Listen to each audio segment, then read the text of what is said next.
Hi hello ನಮಸ್ತೆ ಹೇಗಿದ್ದೀರಿ ಎಲ್ಲರೂ ಚೆನ್ನಾಗಿರಿ ಅಂತ ಹೇಳ್ತಾ ಇವತ್ತು ನಾನು ನಿಮಗೆ ಮುಂದೆ ಬರುವಂಥ ಎಕ್ಸಾಮ್ಗಳಿಗೆ ಯಾವ ಥರ ಸ್ಟಡಿ ಮಾಡ್ಬೇಕಂತೇಳಿ ಹೇಳ್ಕೊಡ್ತೀನಿ ಈ ವಿಡಿಯೋದಲ್ಲಿ.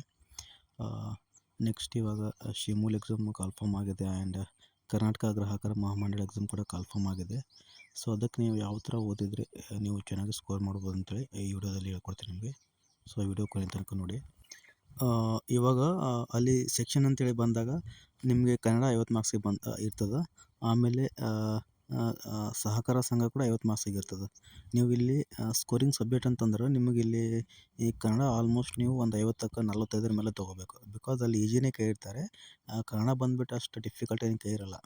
ಬಿಕಾಸ್ ನಾವೆಲ್ಲ ಲಾಸ್ಟ್ ಇಯರ್ ಕ್ವಶನ್ ಪೇಪರ್ ಎಲ್ಲ ರೆಫರ್ ಮಾಡಿದಾಗ ಅಲ್ಲಿ ಕೆಲವೊಂದು ಕ್ವಶನ್ ಡಿ ಸಿ ಸಿ ಬ್ಯಾಂಕ್ಗಳಲ್ಲಿ ಸಾಹಿತ್ಯ ಬಗ್ಗೆ ಕೇಳಿದರು. ಅದಕ್ಕೆ ನಮಗೆ ಸ್ವಲ್ಪ ಭಯ ಆಯಿತು, ಸಾಹಿತ್ಯ ಕೇಳ್ತಾರೆ ಅಂತೇಳಿ. But R D C C ಬ್ಯಾಂಕಲ್ಲಿ ಸಾಹಿತ್ಯ ಬಗ್ಗೆ ಕೇಳಿರಲಿಲ್ಲ. ಆಲ್ಮೋಸ್ಟ್ 50ರಲ್ಲಿ ಒಂದು 48 49 ಕ್ವಶನ್ಸ್ ಎಲ್ಲ ಓನ್ಲಿ ಗ್ರಾಮರ್ ಬೇಸ್ಡೇ ಕೇಳಿದರು. ಆಮೇಲೆ ಕ್ವಶನ್ಸ್ ಎಲ್ಲ ಈಜಿ ಕೇಳಿದರು ಕನ್ನಡ ಸೆಕ್ಷನ್ ಅಂತ ಬಂದಾಗ, ಅದು ಒಂದೇ. ಆಮೇಲೆ ಸಂವಿಧಾನ ಒಂದು 25 ಮಾರ್ಕ್ಸಿಗೆ ಇರ್ತದಲ್ಲ, ಸಂವಿಧಾನದಲ್ಲಿ ಕೂಡ ಆಲ್ಮೋಸ್ಟ್ ಒಂದು 20 ಕ್ವಶನ್ಸು ಒಂದು 80 to 90% ಈಜಿನೇ ಇತ್ತು. ಒಂದು 10% ಕ್ವಶನ್ಸು ಸ್ವಲ್ಪ ಡಿಫಿಕಲ್ಟ್ ಇತ್ತು. ಡಿಫಿಕಲ್ಟ್ ಅನ್ನೋದಕ್ಕಿಂತ ಯಾರು ಸ್ವಲ್ಪ ಚೆನ್ನಾಗಿ ಕಾನ್ಸ್ಟಿಟ್ಯೂಷನ್ಸ್ನ ಓದ್ಕೊಂಡಿರ್ತಾರೆ, ಪ್ರಕರಣಗಳು ನಾವು ಬರೆದಾಗ ಒಂದು 2-3 ಪ್ರಕರಣಗಳು ಕೇಳಿದರು. ಕೇಶವಾನಂದ ಭಾರತಿ ಪ್ರಕರಣ ಆಗಲಿ, ಸೊ ಆ ಥರ ಪ್ರಕರಣ ಕೇಳಿದರು. ಸೊ ಅದೆಲ್ಲ ಯಾರು ಸ್ವಲ್ಪ ಚೆನ್ನಾಗಿ ಓದ್ಕೊಂಡಿರ್ತೀರಿ ಚೆನ್ನಾಗಿ ಸ್ಕೋರ್ ಮಾಡ್ಬೋದು ಅಂತೇಳಿ ಹೇಳ್ತೇನೆ. ಆಮೇಲೆ ಇಷ್ಟ ಆದರೆ ನೆಕ್ಸ್ಟ್ ನಿಮಗೆ ಇಂಗ್ಲೀಷ್ ಅಂತೇಳಿ ಒಂದು 25 ಮಾರ್ಕ್ಸಿಗೆ ಬರ್ತದಲ್ಲ. ಸೊ ಇಂಗ್ಲೀಷಲ್ಲಿ ನಿಮಗೆ ಕ್ವಶನ್ಸು ಆಲ್ಮೋಸ್ಟ್ ಇವಾಗ ನಾವು ಕೆ ಎ ಎಕ್ಸಾಮ್ ಬರಿತೀವಲ್ಲ, ಕೆ ಎ ಎಕ್ಸಾಮಲ್ಲಿ ಯಾವ ಥರ ಕೇಳಿರ್ತಾರೆ, ಆ್ಯಕ್ಟಿವ್ ವಾಯ್ಸ್ ಪ್ಯಾಸಿವ್ ವಾಯ್ಸ್ ಆಗಲಿ ಆ್ಯಂಡ್ ಇಡಿಯಮ್ಸ್ ಆಗಲಿ ಆ್ಯಂಡ್ ಡೈರೆಕ್ಟ್ ಇಂಡೈರೆಕ್ಟ್ ಸ್ಪೀಚ್ ಆಗಲಿ, ಆರ್ಟಿಕಲ್ಸ್ ಆಗಲಿ, ಆಲ್ಮೋಸ್ಟ್ ಇವಾಗ ಕೆ ಎ ಪೇಪರ್ ಯಾವ ಥರ ಸೆಟ್ ಆಗಿರ್ತದೆ ಅದೇ ಥರ ಸೆಟ್ ಆಗಿರ್ತದೆ. ಸೊ ನಾವು ಬರೆದಾಗ ಕೂಡ ಅದೇ ಥರ ಸೆಟ್ ಆಗಿತ್ತು. ಆ್ಯಂಡ್ ಪೇಪರ್ ಅಷ್ಟು ಈಜಿ ಕೂಡ ಇರಲಿಲ್ಲ ಇಂಗ್ಲೀಷ್ ಸೆಕ್ಷನ್ ಅಂತ ಬಂದಾಗ. ಸೊ ಅದು ಬಿಟ್ಟರೆ ಈ ಕಡೆ ನೆಕ್ಸ್ಟ್ ನಿಮಗೆ 75 ಮಾರ್ಕ್ಸ್ಗೆ ಸಹಕಾರ ಸಂಘಗಳ ಬಗ್ಗೆ ಇರ್ತದೆ. ಅದರಲ್ಲಿ 50 ಮಾರ್ಕ್ಸ್ಗೆ ನಿಮಗೆ ಸಹಕಾರ ಕಾಯ್ದೆ ಬಗ್ಗೆ ಆಗಲಿ ಅಥವಾ ಅದರ ಬೇಸಿಕ್ಸ್ ಬಗ್ಗೆ ಆಗಲಿ ಅದು ಇದ್ದರೆ, ಇನ್ನು 25 ಮಾರ್ಕ್ಸ್ ನಿಮಗೆ ಬ್ಯಾಂಕಿಂಗ್ ಸೆಕ್ಟರ್ ಬಗ್ಗೆ ಇರ್ತದೆ. ಸೊ ನಾವು ಅಂದ್ಕೊಂಡಿದ್ದು ಮೇ ಬಿ ಈಜಿ ಕೇಳ್ಬೋದು ಅಂತೇಳಿ. But Raichur D C C ಬ್ಯಾಂಕ್ದು ಕ್ವಶನ್ ಪೇಪರ್ ನೋಡಿದಾಗ ಅಷ್ಟು ಈಜಿ ಏನು ಇರಲಿಲ್ಲ. ಆ್ಯಂಡ್ ಒನ್ ವರ್ಡ್ ಕ್ವಶನ್ ಕೂಡ, ಒನ್ ಲೈನ್ ಕ್ವಶನ್ ಕೂಡ ಯಾವ ಇರಲಿಲ್ಲ ಆರ್ ಡಿ ಸಿ ಸಿ ಬ್ಯಾಂಕಲ್ಲಿ ನೋಡಿದಾಗ. ಎಲ್ಲ ಕೂಡ ಬರೀ ಸೆಂಟೆನ್ಸ್ ಬೇಸ್ಡ್ ಕ್ವಶನ್ಸ್ ಕೇಳಿದರು. ಆಮೇಲೆ ಟ್ರಿಕ್ಕಿ ಕ್ವಶನ್ಸ್ ಇದ್ದು ನಾವು ನೋಡಿದಾಗ, ಏನಪ್ಪ ಇದು ಕ್ವಶನ್ಸ್ ಈ ಥರ ಕೇಳಿದಾರೆ ಅಂತೇಳಿ ಅಂದ್ಕೊಂಡಿದ್ದು. ಬಟ್ ಹಾಗಂತೇಳಿ ನಾವು ಒಂದು ಕ್ವಶನ್ ಕೂಡ ಅಟೆಂಡ್ ಮಾಡೋಕ್ಕಾಗಲ್ಲ ಅಂತೇನಲ್ಲ. ಕ್ವಶನ್ಸ್ನ ಅಟೆಂಡ್ ಮಾಡ್ಬೋದು. ನಾನು ಕೂಡ ಅಟೆಂಡ್ ಮಾಡಿದ್ದೀನಿ. ನಂದು ಕೂಡ ಸ್ಕೋರ್ ಚೆನ್ನಾಗಾಗಿದೆ. ಅದಕ್ಕಂತ ನಾನು ಈ ವಿಡಿಯೋ ಮಾಡ್ತಿರೋದು. ಸೊ ನೀವು ಕೂಡ ಚೆನ್ನಾಗಿ ಸ್ಕೋರ್ ಮಾಡಬೇಕಂದ್ರೆ ಯಾವ ಥರ ಓದಿದ್ರೆ ನೀವು ಚೆನ್ನಾಗಿ ಸ್ಕೋರ್ ಮಾಡ್ಕೊತೀರ ಅಂತೇಳಿ ಆ ಒಂದು ಉದ್ದೇಶಕ್ಕಾಗಿ ನಾನು ಒಂದು ವಿಡಿಯೋ ಮಾಡ್ತಾಯಿದ್ದೀನಿ. ಆ್ಯಂಡ್ ಒನ್ ಮೋರ್ ಥಿಂಗ್, ನೀವು ಯಾರಿಗೂ ಏನು ಹೇಳ್ತಾರಲ್ಲ, ಈಗ ಯೂಟ್ಯೂಬ್ ಸರ್ಚ್ ಮಾಡಿದ್ರೆ ನೂರಾರು ವೀಡಿಯೋಸ್ ಬರ್ತಿರ್ತವೆ. ಅಲ್ಲಿ ಹೇಳ್ತಿರ್ತಾರೆ ನಮ್ಮ ಪುಸ್ತಕದಿಂದ ಆಗಲಿ ನಮ್ಮ ನೋಟ್ಸ್ದಿಂದಾಗಲಿ ಇಷ್ಟೆಲ್ಲ ಕ್ವಶನ್ಸ್ ಬಂದಿದ್ದಾವೆ, ಇಷ್ಟೆಲ್ಲ ಬಂದಿದೆ, ಇಷ್ಟೆಲ್ಲ ಮಾಡ್ಬೋದು ನಾವು, ಅದರಿಂದ ಆ ಸೋರ್ಸಿಂದ ತೆಗ್ದಿದ್ದೀವಿ, ಈ ಸೋರ್ಸಿಂದ ತೆಗ್ದಿದ್ದೀವಿ. ಸೊ ಇದೆಲ್ಲ ಬೇಜಾನ್ ಹೇಳ್ತಿರ್ತಾರೆ. ಸೊ ನಾನು ನಿಮಗೆ ದಯವಿಟ್ಟು ಹೇಳ್ತೀನಿ, ಯಾವ ರೂಮರ್ಸ್ಗೂ ಕೂಡ ನೀವು ಕಿವಿ ಕೊಡಬೇಡಿ. ನಿಮ್ಮ ಹತ್ರ ಯಾವ ಸೋರ್ಸ್ ಇದೆ, ಇವಾಗ ಕನ್ನಡದಲ್ಲಿ ನೀವು ಗ್ರಾಮರ್ನ ಯಾವ ಬುಕ್ ರೆಫರ್ ಮಾಡ್ತಿದ್ದೀರಾ ಅದೇ ಬುಕ್ನ ರೆಫರ್ ಮಾಡಿ. ಸುಮ್ಮನೆ ಯಾವುದೋ ಒಂದು ಯೂಟ್ಯೂಬ್ ನೋಡಿ ಅಲ್ಲಿ ಅವ್ರು ಹೇಳ್ತಾರೆ ನಾವು ಈ ಥರ ಒಂದು ಸ್ಪೆಷಲಾಗಿ ಒಂದು ಬುಕ್ನ ರೆಡಿ ಮಾಡಿದ್ದೀವಿ, ಸೊ ನಮ್ಮ ಬುಕ್ಕಿಂದ ಇಷ್ಟೆಲ್ಲ ಕ್ವಶನ್ಸ್ ಬರ್ತವೆ, ಸೊ ಖಂಡಿತ ಇದನ್ನೇ ಓದಬೇಕಂತೇಳಿ ಸುಮ್ಮನೆ ನಿಮ್ಮ ಮೈಂಡನ್ನು ಡಿಸ್ಟರ್ಬ್ ಮಾಡ್ತಿರ್ತಾರೆ. ಸೊ ಅದೆಲ್ಲ ಯಾವುದಕ್ಕೂ ತಲೆ ಕೊಡದೆ ನಿಮ್ಮ ಹತ್ರ ಯಾವ ಸೋರ್ಸ್ ಇದೆ ಅದನ್ನೇ ಓದಿ ದಯವಿಟ್ಟು. ಬಿಕಾಸ್ ನಾನು ಕೂಡ ಅದನ್ನೇ ಓದಿರೋದು, ನಂದು ಕೂಡ ಸ್ಕೋರ್ ಚೆನ್ನಾಗಾಗಿದೆ. ಆ್ಯಂಡ್ ನಾನು ನಿಮಗೆ ಒಂದು ನಿಜ ಹೇಳಬೇಕು. ಇವಾಗ ಹೇಗಾಗಿದೆ ಅಂತಂದರೆ ಆನ್ಲೈನ್ ಪ್ಲ್ಯಾಟ್ಫಾರ್ಮಲ್ಲಿ ನಮ್ಮದು ತೊಗೊಳ್ಳಿ, ನಾವೆಲ್ಲ ಈ ಥರ ಮಾಡಿದ್ದೀವಿ, ನಮ್ಮ ಪುಸ್ತಕದಿಂದ ಇಷ್ಟೆಲ್ಲ ಕ್ವಶನ್ಸ್ ಬಂದಿದ್ದಾವೆ ಅಂತೇಳಿ ಹೇಳ್ತಿದ್ದಾರೆ. ನಾನು ಕೂಡ ಕೆಲವೊಬ್ಬರ ಕಡೆಯಿಂದ, ಕೆಲವೊಂದು ಸೋರ್ಸ್ ಕಡೆಯಿಂದ ಬುಕ್ನ ತೊಗೊಂಡಿದ್ದೆ. ಬಿಕಾಸ್ ನನಗೆ ಗೊತ್ತಿರಲಿಲ್ಲ ಯಾವ ಥರ ಕ್ವಶನ್ಸ್ ಬಂದಿರ್ತದೆ ಅಂತೇಳಿ. ಸೊ ನಾನು ಕೂಡ ಕೆಲವೊಂದು ಕಡೆಯಿಂದ ಬುಕ್ಸ್ನ ತೊಗೊಂಡು, ಕೆಲವು ನೋಟ್ಸ್ನ ತೊಗೊಂಡು ರೆಫರ್ ಮಾಡಿದೆ. ಒಂದು 2-3 ಸರ್ತಿ ರೆಫರ್ ಮಾಡಿದ್ದೆ ನಾನು. ಆಮೇಲೆ ನಾನು ಬಂದುಬಿಟ್ಟು ಆನ್ಲೈನಲ್ಲಿ ಆರ್ ಸಿ ಎಸ್ ಆ್ಯಕ್ಟ್ ಆಗಲಿ, ಆಮೇಲೆ ಸಹಕಾರ ಸಂಘಗಳ ಬೇಸಿಕ್ಸ್ ಆಗಲಿ ನಾನು ಕೆಲವೊಂದನ್ನ ಡೌನ್ಲೋಡ್ ಮಾಡ್ಕೊಂಡಿದ್ದೆ. ಸೊ ನನಗೆ ಹೆಲ್ಪ್ ಆಗಿದ್ದು, ನಾನು ಆನ್ಲೈನ್ ಪ್ಲ್ಯಾಟ್ಫಾರ್ಮಲ್ಲಿ ಏನು ನಾನು ಡೌನ್ಲೋಡ್ ಮಾಡ್ಕೊಂಡಿದ್ದೆ ಅದೇ ನನಗೆ ಸ್ಕೋರ್ ಮಾಡಲಿಕ್ಕೆ ಅನುಕೂಲ ಆಗಿದ್ದು. ಬಿಕಾಸ್ ನಾನು ಕೂಡ ತೊಗೊಂಡಿದ್ದೆ ಕೆಲವೊಬ್ಬರಿಂದ, ಕೆಲವು ಸೋರ್ಸಿಂದ ನಾನು ಆರ್ ಸಿ ಎಸ್ ಆ್ಯಕ್ಟ್ ಬಗ್ಗೆ ಆಗಲಿ, ಅದರ ಬೇಸಿಕ್ಸ್ ಬಗ್ಗೆ ಆಗಲಿ, ಬ್ಯಾಂಕಿಂಗ್ ಸೆಕ್ಟರ್ ಬಗ್ಗೆ ಆಗಲಿ ನಾನು ನೋಟ್ಸ್ನ ತೊಗೊಂಡಿದ್ದೆ. ಆ್ಯಂಡ್ ನಿಜ ಹೇಳ್ಬೇಕಂದ್ರೆ ಆ ನೋಟ್ಸಿಂದ ನನಗೆ ಒಂದು ಮಾರ್ಕ್ಸ್ ಕೂಡ ಬಂದಿಲ್ಲ. ಈಗ ಹೇಳ್ಬೇಕಂತಂದರೆ ಸುಮಾರು ಬೇರೆ ಬೇರೆ ಪ್ಲಾಟ್ಫಾರ್ಮಲ್ಲಿ ಅವ್ರು ಬೇರೆ ಬೇರೆ ಥರ ನೋಟ್ಸ್ ಎಲ್ಲ ಕೊಡ್ತಿರ್ತಾರೆ. ಸೊ ಅವ್ರ ಬಗ್ಗೆ ಹೇಳೋದು ಬೇಕಾಗಿಲ್ಲ. ನಾನು ಹೇಳ್ತಿರೋದು ನಾನೇನು ಆನ್ಲೈನ್ನಲ್ಲಿ RCS ಆ್ಯಕ್ಟ್ ಬಗ್ಗೆ ಆಗಲಿ ಅದನ್ನು ನಾನು ಯಾವಾಗ ನಾನು ಡೌನ್ಲೋಡ್ ಮಾಡ್ಕೊಂಡು ಅದನ್ನೇ ಒಂದು 2-3 ಸರ್ತಿ ಓದ್ಕೊಂಡಾಗ ಅವಾಗ ನನಗೊಂದು ಕ್ಲಾರಿಟಿ ಬರ್ತದೆ. ಸೊ ನೀವು ಕೂಡ ಆನ್ಲೈನಲ್ಲಿ ಹೋಗ್ಬಿಟ್ಟು ಕರ್ನಾಟಕ ಸಹಕಾರ ಸಂಘಗಳ ಕಾಯ್ದೆ 1959 ಆಗಲಿ 1969 ರೂಲ್ಸ್ ಜಾರಿಗೆ ಆಗಿದ್ದು ಅದಾಗಲಿ ಆ್ಯಂಡ್ ಕರ್ನಾಟಕ ಸೌಹಾರ್ದ ಸಹಕಾರಿ ಕಾಯ್ದೆ 1997 ಆಗಲಿ ಆ್ಯಂಡ್ ಅದು ಜಾರಿಗೆ ಬಂದಿದ್ದು 2001 ಆಗಲಿ. ಸೊ ಇದೆಲ್ಲ ನಿಮಗೆ ಬೇಕಂತಂದ್ರೆ ನೀವು ಈಜಿಯಾಗಿ ಆನ್ಲೈನ್ನಲ್ಲಿ ಡೌನ್ಲೋಡ್ ಮಾಡ್ಕೊಂಡು ಓದ್ಬೋದು. ಸುಮ್ಮನೆ ಇನ್ನೊಬ್ಬರ ಕಡೆಯಿಂದ ದುಡ್ಡು ಕೊಟ್ಟು ತೊಗೊಳ್ಳೋ ಬದಲು ನಿಮ್ಗೆ ಗೌರ್ಮೆಂಟ್ ವೆಬ್ಸೈಟ್ಗಳಲ್ಲಿ ಹುಡುಕಿದ್ರೆ ಈಸಿಯಾಗಿ ಸಿಗ್ತದೆ. ಸೊ ಅದನ್ನೇ ನೀವು ರೆಫರ್ ಮಾಡಿಕೊಂಡು ನೀವು ಸ್ಟಡೀಸ್ಗೆ ಯೂಸ್ ಮಾಡ್ಕೋಬೋದು. ಇವಾಗ RDCC ಬ್ಯಾಂಕ್ ಯಾರ್ಯಾರೆಲ್ಲ ಎಕ್ಸಾಮ್ ಬರ್ದಿದ್ರೆ ಅವ್ರಿಗೆ ಗೊತ್ತಿರ್ತದೆ ಕ್ವಶನ್ ಪೇಪರ್ ಯಾವ ಥರ ಬಂದಿತ್ತು ಅಂತೇಳಿ. ಬಟ್ ಇವಾಗ ಇನ್ನೂ ಯಾರ್ಯಾರು ಬರ್ದಿಲ್ವಲ್ಲ, ಇವಾಗ ನೆಕ್ಸ್ಟ್ ಯಾರಾದರೂ ಸಿಮ್ಮಿಲ್ಗೆ ಒಂದು ಅಪ್ಲಿಕೇಶನ್ ಹಾಕಿರ್ತೀರ ಆ್ಯಂಡ್ ಕರ್ನಾಟಕ ಗ್ರಾಹಕರ ಮಹಾಮಂಡಳ ಅದಕ್ಕೆ ಕೂಡ ಅಪ್ಲಿಕೇಶನ್ ಹಾಕಿರ್ತೀರ. ಬಟ್ ಇಂಥವ್ರಿಗೆಲ್ಲ ಕ್ವಶನ್ ಪೇಪರ್ ಯಾವ ಲೆವೆಲಿಗೆ ಬಂದಿರ್ತದೆ ಆ್ಯಂಡ್ ಯಾವ ಥರ ಕ್ವಶನ್ ಸೆಟ್ ಮಾಡ್ತಾರೆ ಅಂತೇಳಿ ಗೊತ್ತಿರಲ್ಲ. ಇಂಥವ್ರೆಲ್ಲ ಏನು ಮಾಡ್ತಾರೆ ಅಂತಂದ್ರೆ ಲಾಸ್ಟ್ ಇಯರ್ ಕ್ವಶನ್ ಪೇಪರ್ನ ರೆಡಿ ನೋಡಿ ಅದು ಯಾವ ಥರ ಇದೆ ಆ್ಯಂಡ್ ಅದು ಪ್ಯಾಟರ್ನ್ ಹೇಗಿದೆ ಅದನ್ನೇ ನೋಡಿ ಅದ್ರ ತಕ್ಕಂತೆ ಸ್ಟಡಿ ಮಾಡ್ತಿರ್ತೀರ. ಸೊ ದಯವಿಟ್ಟು ಆ ಥರ ಮಾಡೋಕ್ಕೆ ಹೋಗಬೇಡಿ. ಬಿಕಾಸ್ ಲಾಸ್ಟ್ ಟೈಮ್ ನಾವು ಎಕ್ಸಾಮ್ ಬರೆದಾಗ ಆಲ್ಮೋಸ್ಟ್ 100% ಪ್ಯಾಟರ್ನ್ ಎಲ್ಲ ಚೇಂಜ್ ಇತ್ತು. ನಾನು ಕೂಡ ಲಾಸ್ಟ್ ಇಯರ್ ಕ್ವಶನ್ ಪೇಪರ್ನ ರೆಫರ್ ಮಾಡಿಕೊಂಡೆ ಅದೇ ಬೇಸ್ಡ್ ಮೇಲೆ ಓದ್ಕೊಂಡು ಹೋಗಿದ್ವಿ. ಬಟ್ ನಾವು ಅಂದ್ಕೊಂಡಾಗ ಕ್ವಶನ್ ಪೇಪರ್ನ ಮಾತ್ರ ಸೆಟ್ ಮಾಡಲಿಲ್ಲ. ತುಂಬ ಅಂದರೆ ಹಾರ್ಡ್ ಅಂತ ಏನಿರಲಿಲ್ಲ ಪೇಪರ್ ಯಾವ ಲೆವೆಲಿಗೆ ಇರಬೇಕು ಅದೇ ಲೆವೆಲಿಗಿತ್ತು. ಬಟ್ ಪ್ಯಾಟರ್ನ್ ಮಾತ್ರ 100% ಚೇಂಜ್ ಮಾಡಿದ್ರು. ಒನ್ ವರ್ಡ್ ಕ್ವಶನ್ ಅಂತೂ ಯಾವು ಇರಲಿಲ್ಲ. ಆ್ಯಂಡ್ ಬ್ಯಾಂಕಿಂಗಲ್ಲಿ ಬಂದಾಗ ನೀವು ಆಗಲಿ ಅಂದ್ಕೊಂಡಿರ್ತೀವಿ ಬ್ಯಾಂಕ್ ಸೆಕ್ಟರ್ ಅಂದಮೇಲೆ ಬೇಸಿಕ್ಸ್ ಕೇಳಿರ್ತಾರೆ. ಇವಾಗ ಏನೋ RBI ಅಂತ ಬಂದಾಗ ಅದರಲ್ಲಿ ಯಾವ ಥರ ಇರ್ತದೆ ರೂಲ್ಸ್ ಆ್ಯಂಡ್ ರೆಗ್ಯುಲೇಷನ್ ಅದ್ರ ಬಗ್ಗೆ ಹೇಳ್ತಾರೆ. ಸೊ ಆ ಥರ ಅಂದ್ಕೊಂಡಿರ್ತೀವಿ. ಬಟ್ ಅದನ್ನು ಓದ್ಕೊಳ್ಳಿ. ಆ್ಯಂಡ್ ಒನ್ ಮೋರ್ ಥಿಂಗ್ ನೀವು ಏನು ಮಾಡ್ಬೇಕಂತಂದ್ರೆ ಇವಾಗ DCC ಬ್ಯಾಂಕ್ ಅಂತ ಬಂದಾಗ ಅವರು DCC ಬ್ಯಾಂಕ್ ಬಗ್ಗೆನೇ ಕ್ವಶನ್ ಕೇಳಿದ್ದಾರೆ ಜಾಸ್ತಿ. ಇವಾಗ ನೀವು ಒಂದು ಕೆಲಸ ಮಾಡಬೇಕು. ಇವಾಗ ನೀವು ನಿಮಗೆ ಫ್ರೀ ಆಫ್ ಸೋರ್ಸಲ್ಲಿ ನಿಮಗೆ ಜೆಮಿನಿ ಸಿಗ್ತದೆ ಆ್ಯಂಡ್ ChatGPT ಕೂಡ ಸಿಗ್ತದೆ. ನೀವು ಜೆಮಿನಿಯಲ್ಲಿ ಹೋಗಿಬಿಟ್ಟು ಇವಾಗ ಜೆಮಿನಿಯಲ್ಲಿ ನೀವು ಏನಂತ ಸರ್ಚ್ ಮಾಡ್ಬೇಕಂತಂದ್ರೆ ಇವಾಗ 2024-25 ರೀಸೆಂಟಾಗಿ ಈ ನಮ್ಮ ರಾಜ್ಯ ಅಥವಾ ನಮ್ಮ ದೇಶದಲ್ಲಿ ಯಾವ್ಯಾವ DCC ಬ್ಯಾಂಕ್ಗಳು ಹೊಸದಾಗಿ ಸ್ಥಾಪನೆ ಆಗಿದ್ದಾವೆ ಅಂತೇಳಿ ನೀವೇನಾದರೂ ಅಲ್ಲಿ ಒಂದು ಮೆಸೇಜ್ ಟೈಪ್ ಮಾಡಿ ಅಲ್ಲಿ ಸೆಂಡ್ ಮಾಡಿದ್ರೆ ನಿಮಗೆ ಜೆಮಿನಿ ಅದು 2024-25 ಒಂದು 2-3 ವರ್ಷದ ಹಿಂದ್ಗಡೆಯಿಂದ ಯಾವ ರಾಜ್ಯದಲ್ಲಿ ಅಥವಾ ಯಾವ ಜಿಲ್ಲೆಗಳಲ್ಲಿ ನಿಮಗೆ ಹೊಸದಾಗಿ DCC ಬ್ಯಾಂಕ್ಗಳು ಸ್ಥಾಪನೆ ಆಗಿದ್ದಾವೆ ಆ್ಯಂಡ್ ಯಾವೆಲ್ಲ ಮರ್ಜ್ ಆಗಿದ್ದಾವೆ ಇದೆಲ್ಲ ಸೋರ್ಸ್ ಕೊಡ್ತದೆ. ಸೊ ಈ ಥರ ನೀವು ಸರ್ಚ್ ಮಾಡಿ ಓದ್ಕೊಂಡ್ರೆ ಇನ್ನೂ ಒಳ್ಳೆಯದಾಗುತ್ತೆ ಅಂತೇಳಿ. ಬಿಕಾಸ್ ನಾನು ಕೂಡ ಫಸ್ಟ್ ಬರೆದಿದ್ದು ಮ್ಯಾನೇಜರ್ ಎಕ್ಸಾಮ್ ಬರೆದೆ. ಸೊ ಆ ಮ್ಯಾನೇಜರ್ ಎಕ್ಸಾಮಲ್ಲಿ ಅದೇ ಥರ ಕ್ವಶನ್ಸ್ ಕೇಳಿದರು. ಈ ಥರ ಯಾವ ರಾಜ್ಯದಲ್ಲಿ ಈ ಥರ ಸಹಕಾರ ಸಂಘ ಸ್ಥಾಪನೆ ಆಗಿದೆ ಹಾಗೆ ಹೀಗೆ, ಯಾವ ರಾಜ್ಯದಲ್ಲಿ ಯಾವ ಜಿಲ್ಲೆಯಲ್ಲಿ DCC ಬ್ಯಾಂಕ್ಗಳು ಸ್ಥಾಪನೆ ಆಗಿದೆ ಈ ಥರ ಕ್ವಶನ್ಸ್ ಕೇಳಿದರು. ತುಂಬ ಟ್ರಿಕ್ ಇತ್ತು.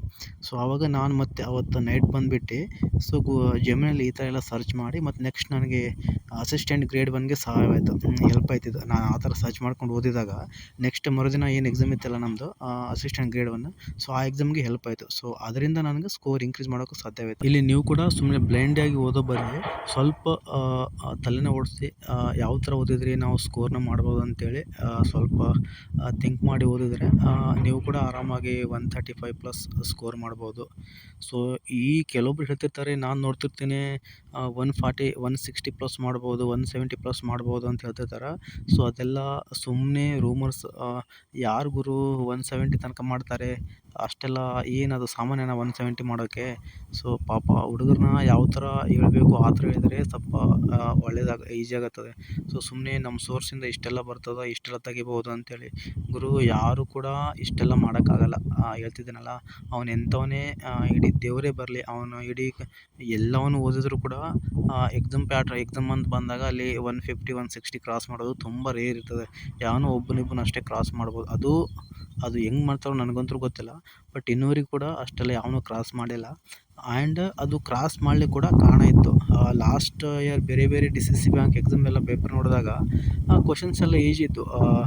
ಒನ್ ವರ್ಡ್ ಕ್ವಶನ್ಸ್ ಎಲ್ಲ ಕೇಳಿದರು. ಲೈಕ್ ಇವಾಗ ಸಹಕಾರ ಸಂಘ ಯಾವಾಗ ಸ್ಥಾಪನೆ ಆಯಿತು, ಎಲ್ಲಿ ಸ್ಥಾಪನೆ ಆಯಿತು, ಸಹಕಾರ ಸಂಘ ಸ್ಥಾಪಕರು ಯಾರು, ಆ್ಯಂಡ್ ನಮ್ಮ ಕರ್ನಾಟಕದಲ್ಲಿ ಬಂದಾಗ ಅದನ್ನು ಯಾರು ಸ್ಥಾಪನೆ ಮಾಡಿದ್ರು ಇವಾಗ ಸಿದ್ದನಗೌಡ ಅದೆಲ್ಲ ಇರ್ತದಲ್ಲ. ಸೊ ಆ ಥರ ಕ್ವಶನ್ಸ್ ಕೇಳಿದ್ರು. ಆ್ಯಂಡ್ ಆ ಆ್ಯಕ್ಟ್ ಯಾವಾಗ ಜಾರಿಗೆ ಬಂತು, ಇವಾಗ ಇದಿಲ್ಲ 1905, 1904 ಆ್ಯಂಡ್ 1912.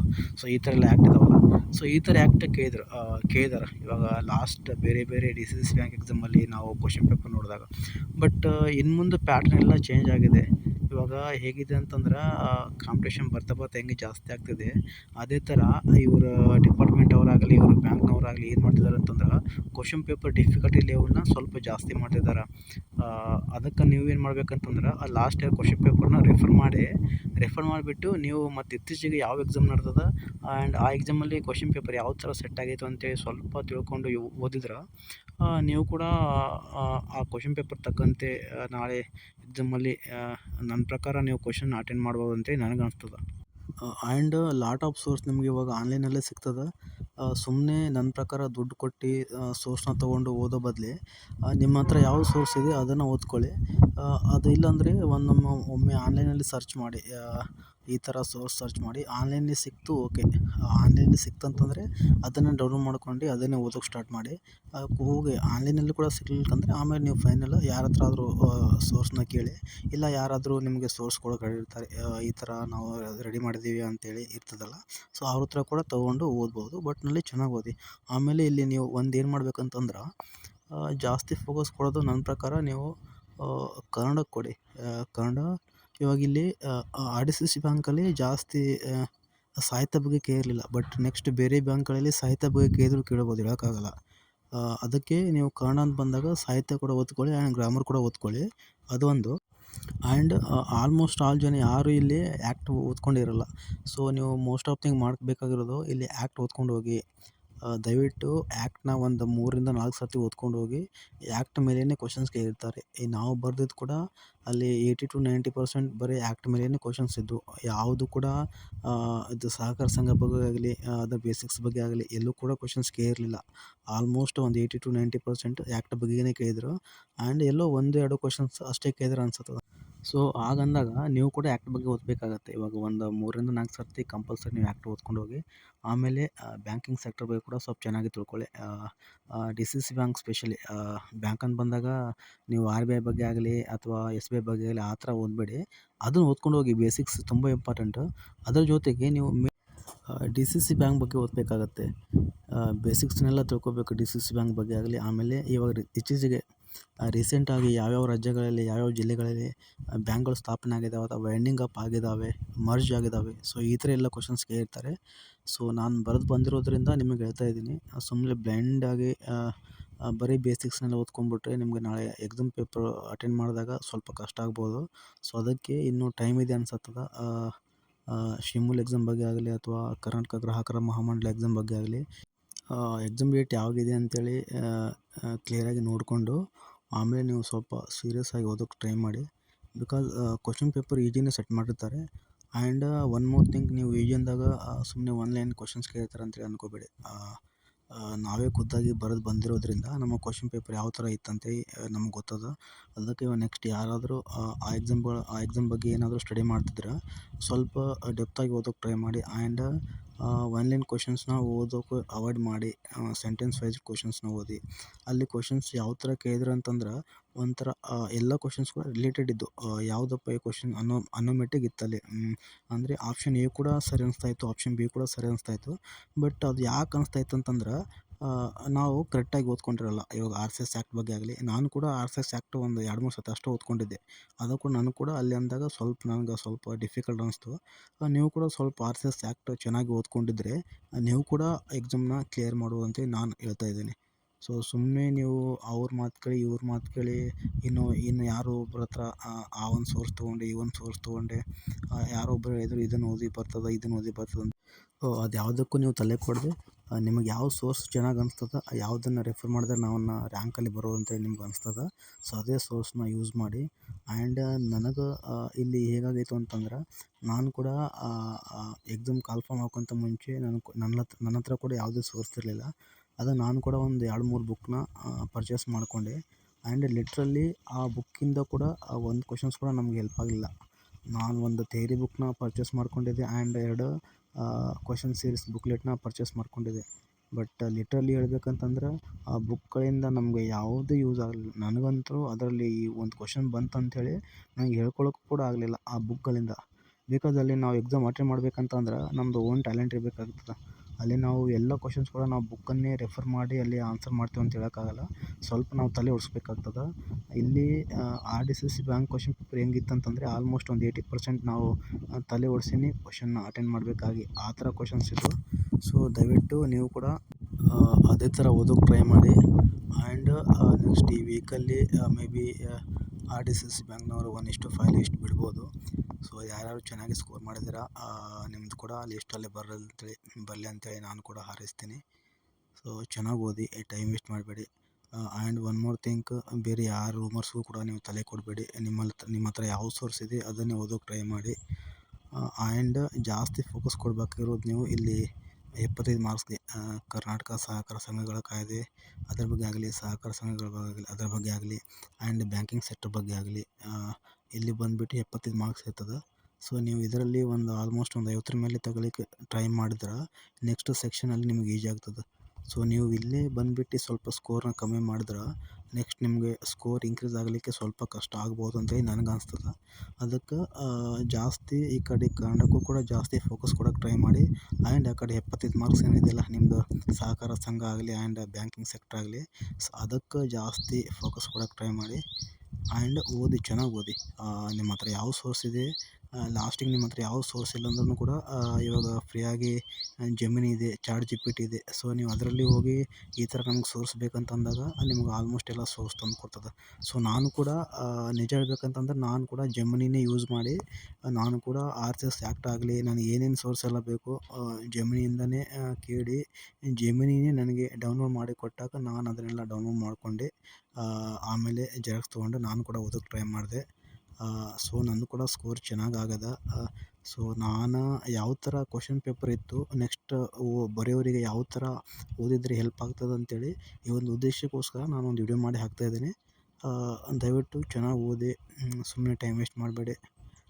ಇವಾಗಂತೂ ನಮ್ಮ ಗೌರ್ಮೆಂಟು ಗೊತ್ತಲ್ಲ ಯಾವ ಥರ ಆಗ್ತಿದೆ ಅಂತೇಳಿ. ಸೊ ಇವಾಗ ಏನಾದರೂ ನಾವೇ ನೋಟಿಫಿಕೇಷನ್ ಮಾಡ್ತೀವಿ ಅಂತಂದ್ರೆ ಅಲ್ಲಿಂದನೇ ಸುಮ್ಮನೆ ಏನೋ ಒಂದು ಹೇಳ್ಕೊತ ಹಾಗೆ 1 ತಿಂಗಳು 2 ತಿಂಗಳು 3 ತಿಂಗಳು ಅಂತ ಹೇಳ್ಕೊತ ಕೊನೆಗೆ ಒಂದು 6 ತಿಂಗಳಾಗಲಿ 1 ವರ್ಷ ಆಗಲಿ ಅಲ್ಲಿ ತನಕ ತೊಗೊಂಡು ಹೋಗ್ತಾರೆ. ಸೊ ಅಲ್ಲಿ ತನಕ ನಾವು ಏನು ಮಾಡ್ತಿದ್ದೀವಿ ಅಂತೇಳಿ ಕೆಲವೊಂದು ಸರ್ತಿ ನಮಗೂ ಗೊತ್ತಾಗ್ತಿರಲ್ಲ. ಆ್ಯಂಡ್ ನಮ್ಮ ಏಜ್ ಕೂಡ ಹಾಗೆ ಹೋಗ್ತಿರ್ತದೆ. ನಾವೊಂದು ಭ್ರಮೆಯಲ್ಲಿ ಇರ್ತೀವಿ. ಸೊ ಇವತ್ತು ನಾಳೆ ಕಾಲ್ಫಾರ್ಮ್ ಮಾಡ್ತಾರೆ, ನಾಡ್ದು ಕಾಲ್ಫಾರ್ಮ್ ಮಾಡ್ತಾರೆ ಹಂಗೆ ಅನ್ಕೊತ 2-3 ತಿಂಗಳು ಹಂಗೆ ಅನ್ಕೊತ 1 ವರ್ಷ ಕಾದಿರ್ತೀವಿ. ಸೊ ಆ 1 ವರ್ಷ ಅಂದಾಗ ನಮ್ದು ಕೂಡ ಅಲ್ಲಿ ಏಜ್ ಕೂಡ ತುಂಬ ಸ್ವಲ್ಪ ಜಾಸ್ತಿ ಆಗಿರ್ತದೆ. 1 ವರ್ಷ ಅಂತಂದ್ರೆ ನಮ್ಮ ಏಜ್ ಕೂಡ 1 ವರ್ಷನೇ ಜಾಸ್ತಿ ಆಕ್ಕೊತ ಹೋಗ್ತಿರ್ತದೆ. ಸೊ ಅಂದಾಗ ಇವಾಗ ಯಾವೆಲ್ಲ ಎಕ್ಸಾಮ್ ಕಾಲ್ಫಾರ್ಮ್ ಮಾಡ್ತಿದ್ದಾರೆ ಅದನ್ನೇ ಓದಿ. ಆ್ಯಂಡ್ ಕೆಲವರು ನಾನ್-HK ಕಟ್ ಆಫ್ ಬಗ್ಗೆ ಹೇಳಿ ಅಂತ ಹೇಳ್ತಿದ್ರು. ಸೊ ನಾನು ಅದನ್ನು ಇನ್ನೂ ಸ್ಟಡಿ ಮಾಡಿಲ್ಲ. ಪೋಸ್ಟ್ ಎಷ್ಟಿದಾವೆ ಅಂತೇಳಿ ಅದನ್ನು ಸ್ಟಡಿ ಮಾಡಿಬಿಟ್ಟು ಆಮೇಲೆ ಎಷ್ಟು ಜನ ಬಂದಿದ್ದಾರೆ ಅಂತೇಳಿ ಅದನ್ನು ತಿಳ್ಕೊಂಡಾದ್ಮೇಲೆ ಸ್ಕೋರ್ ಎಷ್ಟಾಗಿದೆ ಅಂತೇಳಿ ನೀವು ಏನಾದರೂ ಕಾಮೆಂಟ್ ಮಾಡಿದ್ರೆ ನಾನು ಹೇಳ್ಬೋದು ಯಾರ್ಯಾರು ನಾನ್-HK ಬರೆದವರು ಸ್ಕೋರ್ ಈ ಥರ ಆಗಿದೆ ಅಂತೇಳಿ. ನನ್ನ ನಂಬರ್ಗೆ ಏನಾದರೂ ನಮ್ಗೆ ಇಲ್ಲೇ ಪ್ರೈವೇಟಾಗಿ ನೀವು ಕಾಮೆಂಟ್ ಏನಾದರೂ ಮಾಡಿದ್ರೆ ನಾನು ಅದನ್ನು ನೋಡಿಬಿಟ್ಟು ಕಟ್ ಆಫ್ ಎಷ್ಟು ಆಗ್ಬೋದು ಅಂತೇಳಿ ಹೇಳೋಕ್ಕೆ ಟ್ರೈ ಮಾಡ್ತೀನಿ. ಬಟ್ ಅದೆಲ್ಲ ನೀವು ಇದು ಕಟ್ ಆಫ್ ಅನ್ನೋದಕ್ಕಿಂತ ನೀವು ಸ್ವಲ್ಪ ಚೆನ್ನಾಗಿ ಸ್ಕೋರ್ ಮಾಡಿದರೆ ಖಂಡಿತ ಬರ್ತದೆ ಅಂತೇಳಿ ನಿಮ್ಮಲ್ಲಿ ಒಂದು ನಂಬಿಕೆ ಇರಲಿ ಅಂತೇಳಿ ನಾನು ಹೇಳ್ತೀನಿ ಅಷ್ಟೇ. ಅದು ಬಿಟ್ಟರೆ ಇನ್ನು ಮಿಕ್ಕಿದ್ದು ನಾವೇನು ಟೈಮ್ ವೇಸ್ಟ್ ಮಾಡುವಂಥ ಅವಶ್ಯಕತೆ ಏನಿಲ್ಲ ಇಲ್ಲಿ. ಸೀರಿಯಸ್ಸಾಗಿ ಓದೋಕ್ಕೆ ಟ್ರೈ ಮಾಡಿ. ಯಾವುದಾದ್ರೂ ಒಂದು ಜಾಬ್ ತೊಗೊಂಡು ಬೇಗ ಲೈಫಲ್ಲಿ ಸೆಟ್ಲಾಗಿ. ಸುಮ್ಮನೆ ಇವಾಗ ಆನ್ಲೈನ್ ಪ್ಲಾಟ್ಫಾರ್ಮ್ ಹೇಗಾಗಿದೆ ಅಂತಂದ್ರೆ ನಮ್ಮದು ನೋಟ್ಸ್ ತೊಗೊಳ್ಳಿ ಅಂತೇಳಿ ಹೇಳೋರೇ ಜಾಸ್ತಿ ಅದಾರೆ. ಬಟ್ ನಮ್ಮದು ನೀವು ಚೆನ್ನಾಗಿ ಓದ್ಕೊಳ್ಳಿ, ನಿಮ್ಮ ಹತ್ರ ಯಾವ ನೋಟ್ಸ್ ಸಿಗ್ತದೆ ಅದನ್ನೆಲ್ಲ ನೀವು ತೊಗೊಂಡು ರೆಫರ್ ಮಾಡಿ ಬೇಗ ಲೈಫಲ್ಲಿ ಸೆಟ್ಲಾಗಿ ಅಂತ ಹೇಳೋರು ಯಾರಿಲ್ಲ. ಓಕೆ ಫ್ರೆಂಡ್ಸ್, ಏನಾದರೂ ಡೌಟ್ ಇದ್ದರೆ ಕಾಮೆಂಟ್ ಮಾಡಿ, ನಾನು ನೆಕ್ಸ್ಟ್ ವಿಡಿಯೋದಲ್ಲಿ ಬಂದುಬಿಟ್ಟು ಅದೆಲ್ಲ ಹೇಳೋಕ್ಕೆ ಟ್ರೈ ಮಾಡಿ. ನಾನ್-HK ಕಟ್ ಆಫ್ ಬಗ್ಗೆ ಹೇಳಿ ಅಂತ ಹೇಳ್ತಿದ್ದೀರಾ. ಸುಮ್ಮನೆ ಹುಡುಗರಿಗೆಲ್ಲ ಸುಳ್ಳು ಹೇಳೋಕ್ಕಾಗಲ್ಲ. ನಾನು ಅದನ್ನು ಸ್ಟಡಿ ಮಾಡ್ತೀನಿ. ಆ್ಯಂಡ್ ಎಷ್ಟು ಜನ ಬರೆದಿದ್ದಾರೆ ಅಂತೇಳಿ ಆ್ಯಂಡ್ ಎಷ್ಟು ಪೋಸ್ಟ್ಗಳಿದ್ದಾವೆ ಅಂತೇಳಿ ಎಲ್ಲ ಸ್ವಲ್ಪ ಸ್ಟಡಿ ಮಾಡಿಬಿಟ್ಟು ಅದಾದಮೇಲೆ ಅಕ್ಯುರೇಟಾಗಿ ಮೇ ಬಿ ಎಷ್ಟೇ ನಿಲ್ಬೋದು ಅಂತೇಳಿ ಒಂದು ಅಂದಾಜು ಮೇಲೆ ಕಟ್ ಆಫ್ ಹೇಳ್ಬೋದು. ಸೊ ಅಲ್ಲಿ ತನಕ ನಾವು ವಿತೌಟ್ ಪ್ರಿಪ್ರೇಷನ್ ಸುಮ್ಮನೆ ಸುಳ್ಳಂತೂ ಹೇಳೋಕ್ಕಾಗಲ್ಲ ಯಾರಿಗೂ. ನೋಡೋಣ, ನಾನು ಟ್ರೈ ಮಾಡ್ತೀನಿ. ಎಷ್ಟೆಲ್ಲ ಜನ ಬರೆದಿದ್ದಾರೆ ಅಂತೇಳಿ ಸ್ವಲ್ಪ ತಿಳ್ಕೊಂಡು ಅದಾದಮೇಲೆ ಕಟ್ ಆಫ್ ಮಾಡಿ ಒಂದು ವಿಡಿಯೋ ಮಾಡ್ತೀನಿ ಅಂತೆ. ಓಕೆ. Thank you. ಚೆನ್ನಾಗಿ ಓದ್ಕೊಳ್ಳಿ ಆಯಿತಾ.